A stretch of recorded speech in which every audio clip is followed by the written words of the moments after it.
Hi, I'm Carolina, your podcast host and Reiki master. I'm going to start this episode with giving a trigger warning. We're going to talk about miscarriage and loss. And if that is triggering to you, feel free to skip this episode and move on to another episode. How Reiki helps miscarriage and loss is what we're talking about today. In my own life, I've experienced a lot of grief and a lot of death.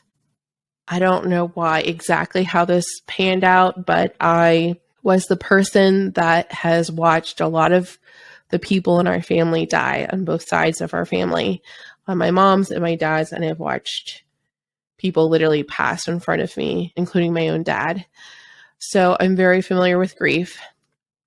I spent years in grief therapy and untangling what my beliefs were around death. And then that sent me on a spiral into learning about spirituality and what are my beliefs about death and our relationships with people after they die. And so my beliefs are very much my own. And I encourage you to define what your beliefs are related to the afterlife, because it's a very deeply personal thing. So today we're going to talk about how Reiki helps miscarriage and loss. So as a person that provides service to women who are trying to conceive, that is also many of those women are also suffering losses or unsuccessful fertility attempts. All of those attempts are also treated as a loss. So the main thing that Reiki does when we're helping a mom with grief is receiving her, just receiving her as she is and allowing her to exist in this moment. She doesn't have to be anything, do anything, just allows her to be held in a safe space with Reiki. And she is in charge of that Reiki session. She may want to talk, may not want to talk, just may want Reiki. She might want a meditation. But most of the time, the intention is for her to feel better, less heavy. Sometimes they come and they want answers. And we can do oracle cards. I can do some channeling. I am a medium, so I'm able to connect to the babies that have lost, and the babies that are to come. And they provide insight. What was it like inside the womb? What was your life purpose in coming? What messages do you have for mom? What does she need to know for next steps? These are really great questions with my Reiki that I'm able to provide. When a person receives Reiki in any Reiki session, it allows their energy to be aligned on a holistic level. Reiki basically penetrates all layers of your aura. That is going to allow your mind, your body, your soul, your spiritual self, your emotional self, your mental state, all to be healed at one time. So Reiki is a very efficient and also strategic way to heal. Also, if you're not a talker, talking is top down. So talk therapy is great, but it doesn't necessarily remove the heaviness from your chest. It doesn't move the stuck energy, and grief is very physical. And a lot of people don't account for that. A lot of people don't understand, oh, why didn't she bounce back? Why isn't she happy? Why isn't she smiling? Well, if she suffered a loss, that is a death, and people don't want to talk about it. So they don't talk about how grief is also in our tissues, that the grief, you can be throwing up in the toilet, that the grief can leave you not wanting to eat, not wanting to get out of bed. Those are the most common things with depression, with a loss, but also it can literally interrupt your sleep. I remember after my dad passed, I had panic attacks in my sleep. And that was very difficult for me to get through. Grief is a very personal journey and is very different for every single person.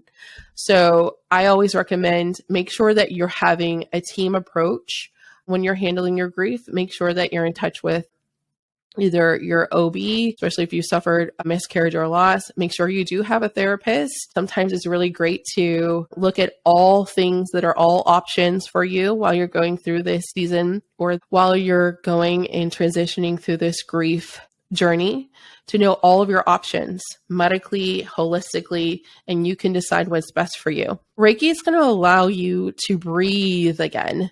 For me, with grief, it affected my lungs, felt very tight all the time. Reiki raises your vibration of your physical tissue, of your body. So when you go to take a breath, it's going to be less restricted because the Reiki has removed that tightness, has removed that stuck energy that was making it cramped. Also, Reiki is going to allow you to feel more like your old self again, as close as possible after a loss.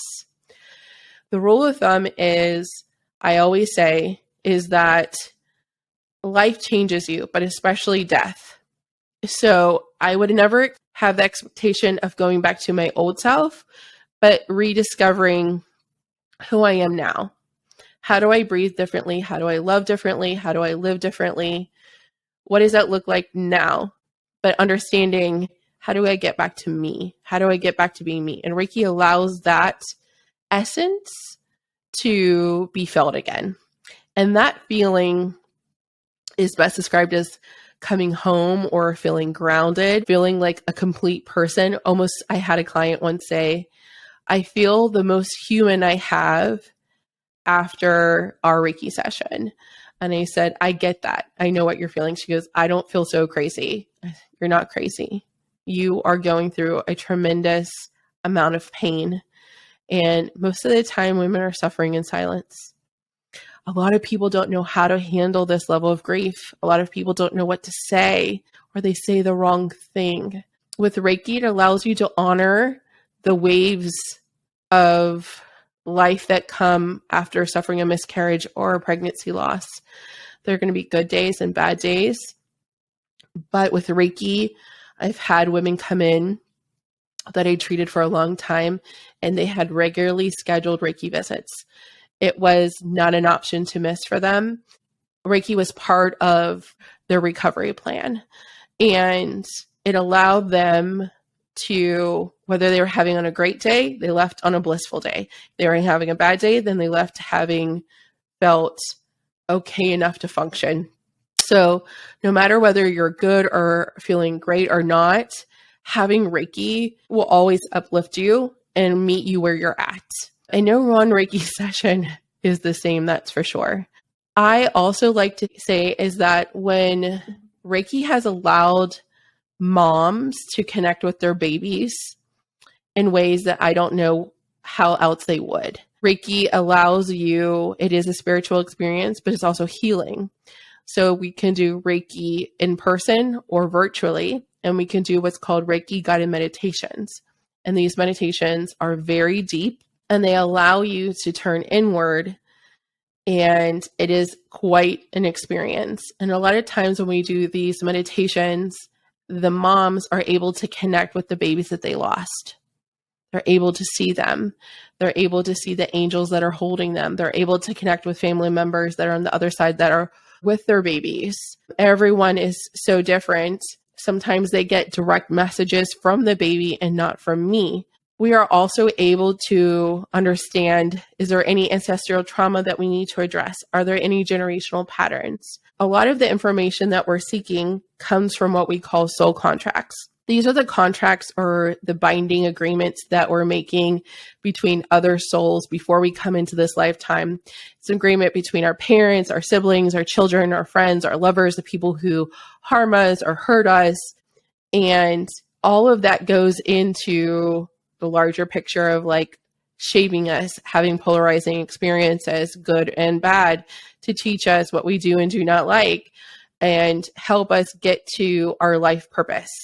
Now, with the soul contracts, that life purpose is different for every person, and also for souls that live within the womb or live beyond the womb, meaning like you and me who are here in the world right now. But the babies that may pass in the womb, their life purpose was completed there.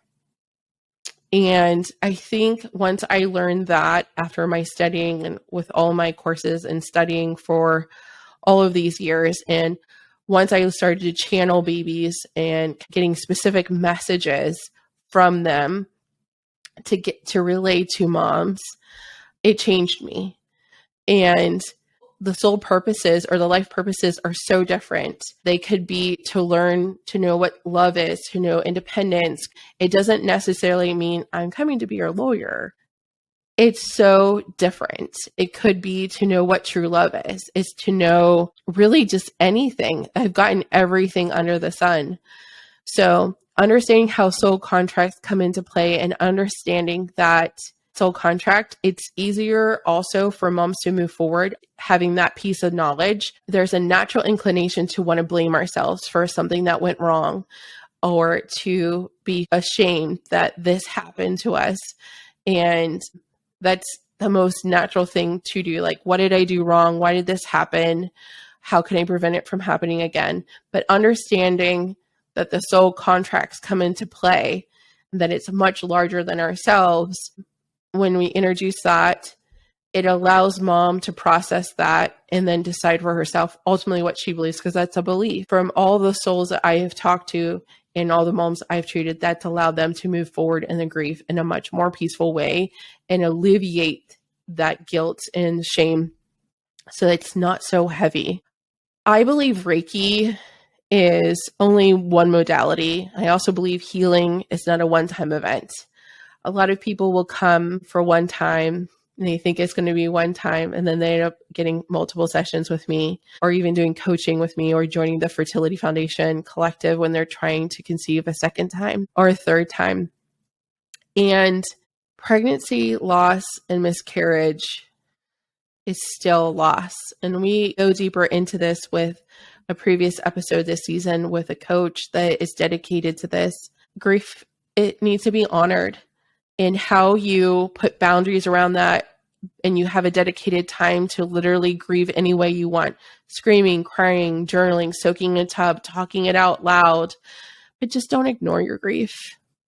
And if you're struggling, I want you to know you can DM me anytime on Instagram. I want to hear from you. I want to honor your babies, your journey, your fertility. Thank you for being here with me. And know that you're loved. It was an honor to connect and serve you this week. If you're a spiritually curious person wanting to conceive and heal blockages in your fertility, click the link in the episode description to learn more about the Fertility Foundation Collective. This October and November, all new members will be learning how to heal themselves with Reiki to boost their fertility. Make sure to grab your seat. Until next time, my friend, know you're loved.